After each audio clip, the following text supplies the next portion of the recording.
আপনি কি এইখানে কেন আসছেন? এই বিধি বিধি আস্তে আস্তে আস্তে। মেম্বার সাহেব, আপনি কিন্তু ঠকলেন। আমার আবার কেনা ঠকাইছো?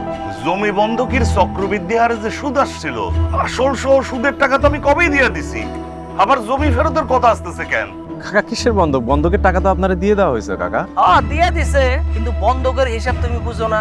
টাকার বদলে টাকা আর বাড়ির বদলে বাড়ি। সময় থাকতে বিটা বাড়িটা মেম্বার সাহেবের লিখে দেয়। আমার কেনা জমি, আমি বন্ধকের টাকা ফেরত দেওয়া জমি, সেই জমি আপনি আমার লিখে নেবেন কার জন্য? আপনি মেম্বার হচ্ছেন কি? এটা কি কার জন্য নাকি মগের মূল্য নাকি? আপনি এগুলো কি করতেছেন? এই সাবধানে কথা কও। এই মেম্বার সাহেব তোগো ভোটে কিন্তু নির্বাচিত হয়নি। এই মেম্বার সাহেব নির্বাচিত হয়েছে জনগণের ভোটে। মা, আমার কিন্তু অনেক ভয় লাগতেছে। মেম্বার কিন্তু খুব খারাপ মানুষ।